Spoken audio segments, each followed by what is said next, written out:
नमस्कार साथियों। आज एक नया वीडियो लेकर मैं आपके बीच में उपस्थित हूँ। और आज जो टॉपिक है वो है प्राचीन चीनी सामाजिक संरचना यानी एंशियंट जो चाइनीज सिविलाइजेशन है, उसका जो सोशल स्ट्रक्चर कैसा था उस पर हम लोग बात करेंगे। और चाइनीज सिविलाइजेशन के बारे में जब हम बात करते हैं, इसके अलावा हमने और भी जो सभ्यताएं बात की है, चाहे मिस्र की सभ्यता हो, चाहे मेसोपोटामिया की हो या हड़प्पा की हो, तो वहाँ की सामाजिक संरचना के बारे में हम लोगों ने बात की है। उसी तारतम्य में आज मैं जो बात करूंगा वो है चाइनीज सिविलाइजेशन का क्या स्ट्रक्चर था, क्या उसका सोशल क्लासिफिकेशन था, उस पर हम लोग बात करेंगे। ये आपके सामने एक फिगर सामने आया है, आप देख पा रहे हैं। इसमें सबसे ऊपर आपको दिखाई दे रहा है किंग, उसके नीचे लिखा हुआ है सी, उसके नीचे है नोंग, उसके बाद है गोंग, उसके बाद है सैंग और नूबी। तो आपको ये लग रहा होगा ये है क्या, इस पे हम लोग बात करेंगे। और ये एक प्रकार से ये दर्शाता है चीनी समाज की जो जो सोशल स्ट्रक्चर है वो किस प्रकार का था। इस पर जैसे हम आगे आए तो सबसे पहले हम देखते हैं किंग यानी कि एम्परर। उसके बाद आता है सी, यानी कि जिसमें नोबल्स हैं, स्कॉलर्स एंड ऑफिशियल्स आते हैं। उसके बाद जो थर्ड कैटेगरी में जिसे कहें तो सेकंड में जो लिखा हुआ है द नोंग, नोंग मतलब पीजेंट्स और फार्मर्स की बात आती है। द गोंग यानी आर्टिस्टिशियन और क्राफ्ट्समैन जो हैं वो लोग आते हैं।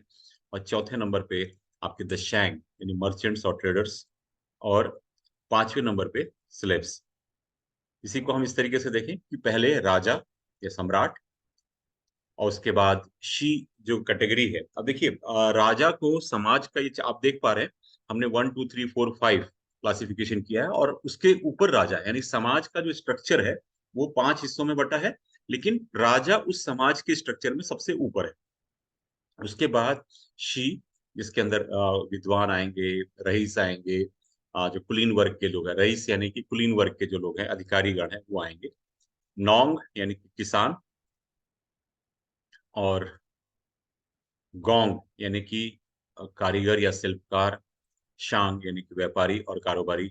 और अंत में नूबी या गुलाम। ये आपको देख के थोड़ा सा अटपटा लग रहा होगा कि किसान सेकंड कैटेगरी में है, कारीगर तीसरे में है, व्यापारी और कारोबारी जिनके पास ज्यादा पैसा होगा वो चौथे कैटेगरी में। तो ये एक समाज की खूबसूरती है इनके चाइनीज सिविलाइजेशन की।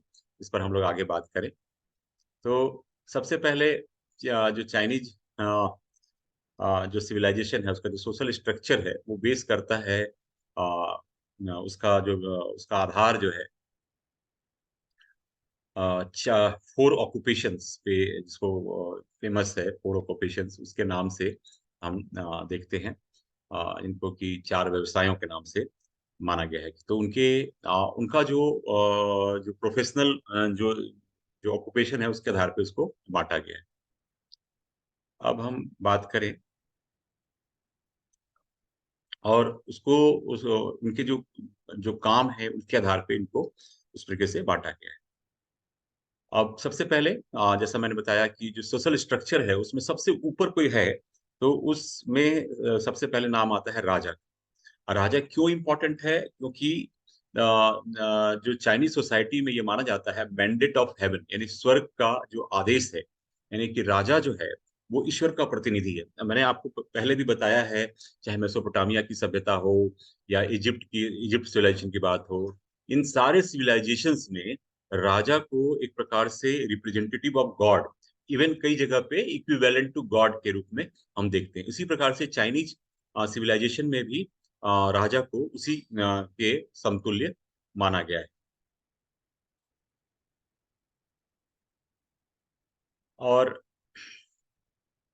सभी जो सामाजिक वर्ग है उससे ऊपर माना गया है। क्योंकि आपने देखा पहले जो मैंने आपको एक फिगर दिखाया उसमें कि 1 2 3 4 5, उसमें राजा शामिल नहीं, उसके ऊपर है। यानी कि सारे सोशल जो क्लास हैं, जो सामाजिक वर्ग हैं, उनसे ऊपर है। और राजा का जो कंट्रोल है वो समाज के इस पे सीधा नियंत्रण था। उस पर राजा का सारे इस पे जो नियंत्रण था वो राजा का था। इसी प्रकार से बात करें और ये माना जाता था कि चारों जो 4 या 5 जो सामाजिक वर्ग हैं, वो राजा का जो आदेश है बिना किसी प्रश्न के उसका पालन करें, और यदि कोई नहीं करता है तो राजा उनके खिलाफ मृत्यु दंड का ये आदेश पारित कर सकता है। अब हम आगे आए तो इसी सोशल स्ट्रक्चर की बात करें।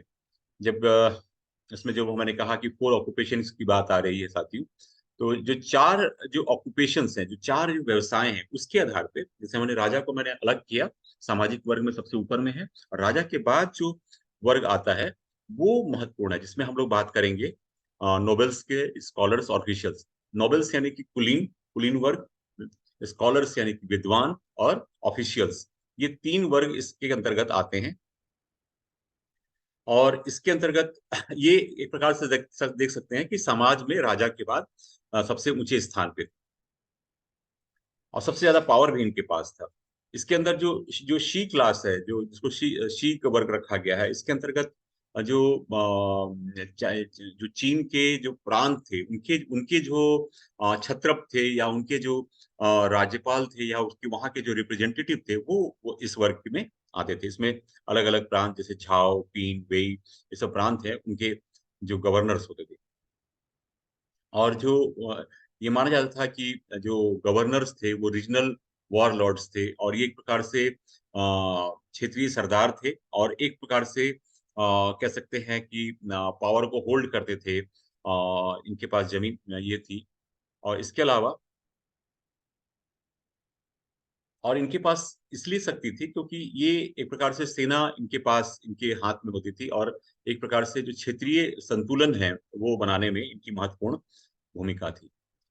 इन्हीं स्कॉलर्स की बात करें सी की, तो सी के अंतर्गत हम यदि बात करें तो बहुत सारे ऐसे जो हमको अवशेष मिले हैं, उसमें ये पता चलता है कि बहुत सारे जो हाँ, जो ये युद्ध में भी जैसे राजा के साथ यदि युद्ध में कोई नेतृत्व कर रहा था तो इसी वर्ग के लोग थे, जिसमें से कि जो ऑफिशियल्स थे, गवर्नर्स थे, वो थे। तो ऐसे बहुत सारे प्रमाण मिले हैं कि जो इनके ब्यूरियल हैं उसमें उनके शक्तिशाली जो युद्ध रथ हैं वो भी साथ में तो दफनाए गए।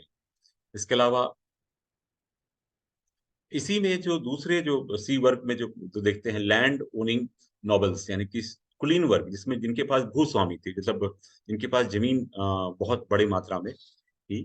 इसके अलावा इसमें ये जो वर्ग था, कुलीन वर्ग था, इनके पास भूमि थी, पावर था, और एक प्रकार से मतलब कह सकते हैं कि चाइनीज सिविलाइजेशन में ये सबसे शक्तिशाली वर्ग में से ये लोग थे। अब हम बात करें कि इनके जैसा मैंने आपको बताया, ये जो नॉवेल्स थे, ये चूंकि इनके पास लैंड भी थी, और इसके अलावा ये युद्ध में भी इनका प्रमुख काम था कि सेना की आवश्यकता थी, तो ये सेना को भी एक प्रकार से सेना का गठन भी ये करते थे।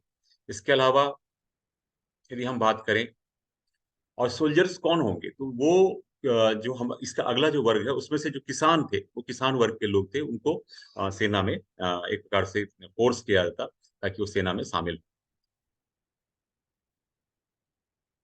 और इसमें जो आप देखते हैं कुछ ऐसे भी लोग थे जो विद्वान थे, जो कह सकते हैं कि पढ़ने लिखने का काम होता था और अपने नॉलेज को शेयर करते थे इस प्रकार से। इसी शी ग्रुप में जो हम बात करें तो दो हैं जो, लेकिन ये जो विद्वान थे इनके पास जमीन नहीं, इनके पास रिस्पेक्ट बहुत था, क्योंकि बहुत ये दरबार में जो राज दरबार में होते थे और नॉलेज को अपना शेयर करते थे, लेकिन इनके पास एक प्रकार से जमीन नहीं थी, लेकिन फिर भी समाज में इनको ऊंचा दर्जा था, ये कह सकते हैं बुद्धिजीवी वर्ग था एक प्रकार का। और इसके बाद जब हम समाज का जो दूसरा वर्ग है जिसके बारे में हम बात करेंगे वो है द नोंग। नोंग यानी कि किसान। अब किसान को यदि हम बात करें तो किसान का ये जो वर्ग है सबसे बड़ा वर्ग है चाइनीज सिविलाइजेशन का। अभी आपने देखा कि जो शी वर्ग में कुलीन वर्ग के जो लोग हैं वो एक प्रकार से लैंड ओनर की भूमिका में, लेकिन जो सेकंड क्लास है जिसको बहुत समाज में सम्मान से देखा जाता है, देखिए इसमें दो चीजें हैं। आपके दिमाग में ये बात आएगी, किसान सामाजिक वर्ग में दूसरे स्थान पे है, उसके नीचे कारीगर है, उसके नीचे व्यापारी है। लेकिन किसान ऊपर है। इसका मतलब ये है कि किसान को समाज में इज्जत बहुत थी, और बड़ी पॉपुलेशन है, लगभग 90% जो समाज का हिस्सा है वो इसी वर्ग से था। अब और ये इसमें से दोनों प्रकार के किसान हमको दिखते हैं, और हमको ये दिखाई देगा कि छोटे किसान भी हैं और बड़े किसान भी हैं। जिनमें से जो बड़े किसान हैं उनकी स्थिति तो अच्छी थी, लेकिन जो छोटे किसान थे वो अ, ये जो हाँ, इसमें जो महत्वपूर्ण जो बात है, सी क्लास के जो लोग हैं, उनके पास मैंने कहा कि भू स्वामित्व तो उनके पास थी। तो किसान जो है, और ये इस वर्ग के जो लोग जो किसान थे, वो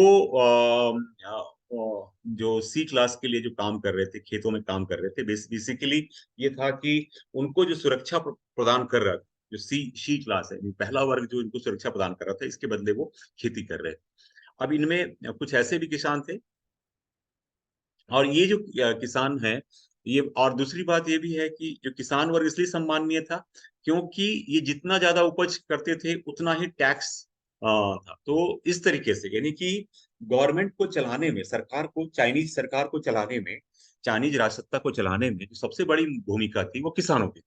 किसान जो है अपना जो लैंड रेवेन्यू का बड़ा हिस्सा मतलब टैक्स के रूप में पे कर रहा था, इसलिए उनको सम्मान की दृष्टि से देखा भी गया।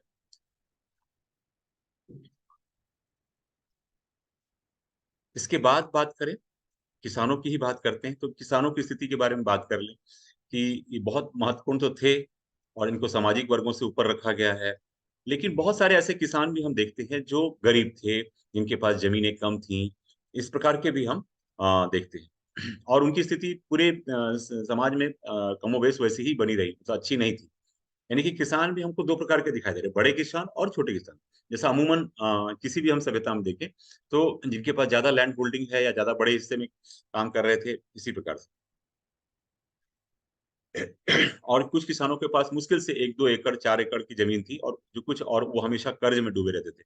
और उनको कर्ज देने वाला कौन है? बहुत इंटरेस्टिंग है कि वो समाज का जो नूबी के ऊपर जो शैंग वर्ग है, जो मर्चेंट्स है, जो व्यापारी हैं, वो उधार दे रहे थे। यानी कि समाज में उनको बहुत हे दृष्टि से देखा जाता है, लेकिन वो कर्ज किसको दे रहे हैं? समाज में जो दूसरे स्थान पे जो लोग हैं, उनको। तो समस्या ये थी उस किसान की, किसान खेती भी कर रहा है, और संकट के समय में युद्ध में भी शामिल उसको होना पड़ रहा है, और एक प्रकार से इन्हीं जो जो किसान वर्ग में से जो ऐसे लोग थे जो जीवन यापन करने में असमर्थ थे, या उनके लिए समस्या थी, तो ये जो वर्ग के लोग हैं वो फिर या तो गुलामी के लिए, यानी कि दास के रूप में हम देखते हैं बाद में, जिसको कि हम समाज का सबसे अंतिम वर्ग जो है, पांचवा वर्ग, नूबी के रूप में देखते हैं। तो यही जो छोटे, बहुत छोटे किसान हैं जिनकी स्थिति बहुत ज्यादा दयनीय होती गई, तो वो दास के रूप में हम देखते हैं।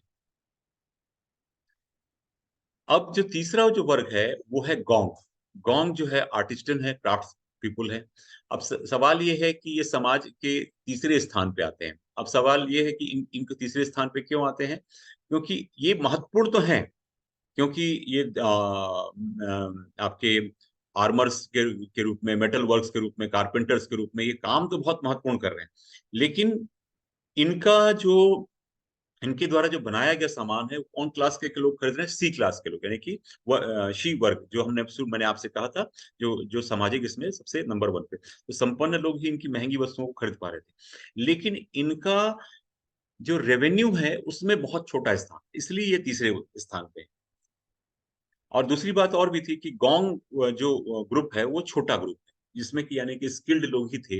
यानी कि किसानों में से ऐसे मतलब ऐसे बहुत कम लोग थे जो स्किल काम जानते हो, चाहे वो मेटलर्जी की बात हो, चाहे कारपेंटर की बात हो, चाहे किसी और प्रकार के काम के जिसमें स्किल चाहिए थे। ये एक वर्ग, छोटा वर्ग था, और छोटा वर्ग होने के कारण, लेकिन ये एक प्रकार से संपन्न था, क्योंकि इनकी ये जो चीजें कर रहे थे, इससे जो पैसा आ रहा था, ये अच्छा खासा इनके पास पैसा आ रहा था। लेकिन इनको समाज में अच्छी अब दिमाग में आपके प्रश्न आएगा कि ये समाज में फिर इनको तीसरी कैटेगरी क्यों, और इनको बहुत अच्छे से क्यों नहीं? क्योंकि इनके पास कोई लैंड होल्डिंग नहीं, कोई जमीन नहीं था।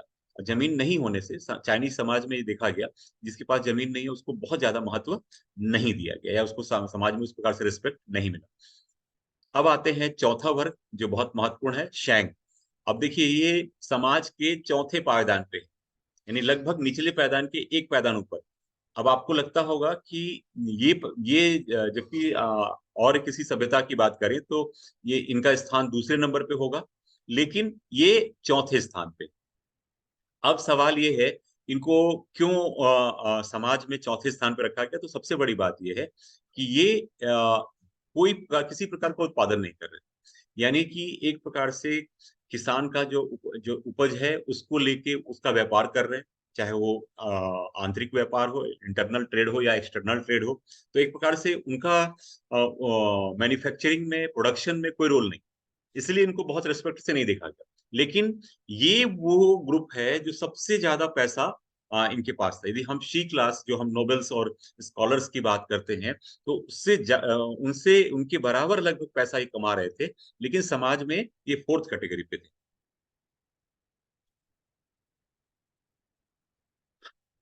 और इसलिए इनको जो क्राफ्ट्समैन है उसके नीचे रखा गया और व्यापारी इनकी बहुत अच्छी स्थिति इसलिए थी और ये वर्ग था जो चाहे वो आपके किसानों को हो, चाहे आपके क्राफ्ट्समैन को हो, एक प्रकार से ये उनको मनी लेंडिंग भी कर रहे थे। जब वो संकट में होते थे, तो ये पैसा दे रहे थे। और एक प्रकार से बड़े पैमाने पे इनके पास पैसा था और एक चीज़ और भी है कि जो किसान कमज़ोर किसान थे, जो मज़दूर के रूप में हो गए, वो गुलाम के रूप में यदि हम देखते हैं, तो कहीं न कहीं बड़ा कारण रहा कि कर्ज़ में जो किसान डूबते चले गए, तो उनको कर्ज़दार बनाने में बड़ी भूमिका इन मर्चेंट्स की थी। क्योंकि ये बड़ा पैसा कमा रहे थे, दूसरों को उधार देके, उससे ब्याज से ये पैसा कमा रहे थे। इसलिए इनको बहुत अच्छा समाज में रिस्पेक्ट नहीं था। एक प्रकार से इनको डिसऑनरेबल कहा गया। अब हम अंतिम वर्ग जो बात करें, जो चाइनीज़ सिविलाइजेशन में 1% पॉपुलेशन होगी जो है गुलामों की, यानी कि स्लेव्स और हर सभ्यता में हम बात देखते हैं कि स्लेव्स थे और स्लेव्स कौन बन रहे थे? जो ऑब्वियस है जिनके पास पैसा नहीं होगा और समाज में अ, अ, जिनको युद्ध में हार गए हो या उनको उस प्रकार से किया हो, तो और जो अपराध किए हो और उसके बाद उनको एक प्रकार से गुलाम बना लिया गया हो, इस तरीके की स्थिति थी। और जो किसान या मज़दूर जो बहुत ज़्यादा कर्ज़ में हो, तो वो गुलाम के रूप में हम देखते हैं। अब अंतिम जो बात करें साथियों, तो समाज में बिना महिलाओं के स्थिति पर बात किए बिना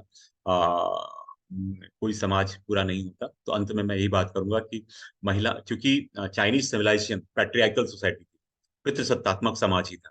और इस समाज में बाकी सभ्यताओं की तुलना में जैसे कि हम मेसोपोटामियन सिविलाइजेशन की बात करें या जब हम इंडियन सिविलाइजेशन की बात करते हैं या हम इजिप्शियन की बात करते हैं, तो उसकी तुलना में चाइनीज़ सिविलाइजेशन में महिलाओं की स्थिति बहुत अच्छी नहीं थी।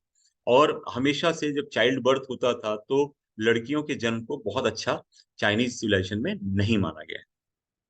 और ये माना गया कि जो और हाँ, ये बात सही है कि जो संपन्न वर्ग की महिलाएँ थीं, उनको कुछ सुविधाएँ थीं, जो आर्थिक रूप से जो कमज़ोर थे, उनकी तुलना में उच्च वर्ग की महिलाओं की स्थिति अच्छी थी। लेकिन जो सामान्य वर्ग है, जो नॉर्मल वर्ग है, वहाँ पे महिलाओं की स्थिति बहुत अच्छी नहीं थी।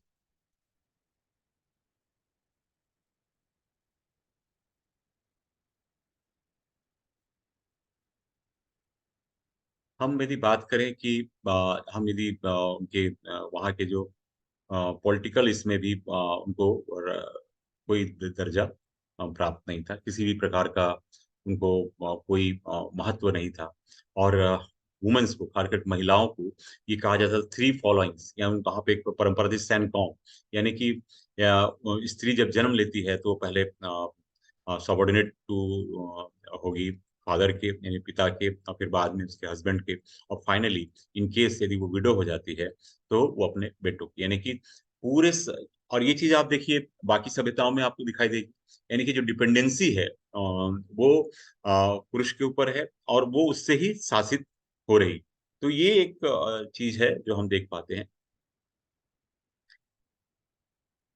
और साहित्य में भी और उसके जो जो हमको एविडेंस मिले हैं उसमें उसके आधार पे हम कह सकते हैं कि प्रायः महिलाओं के साथ एक प्रकार से फिजिकली इल ट्रीट किया जाता था, सोशली सेग्रेगेटेड देखा गया है। और एक प्रकार से बहुत स्थिति उनकी खराब थी। और कई जगहों पे पुरुष पुरुष जो है इसका बहुत प्रकार से मिसयूज कर रहे थे, और इस महिलाओं की स्थिति बहुत सोचनीय थी। हम आगे बात करें।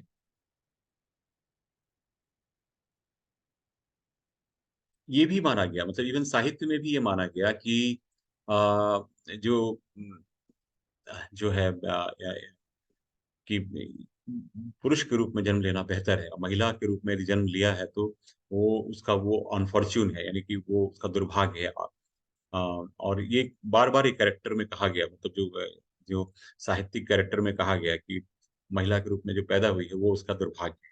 तो इस तरीके से पूरे हम समाज में देखते हैं चाइनीज़ सिविलाइजेशन में, जो कि महिलाओं की स्थिति बहुत अच्छी नहीं।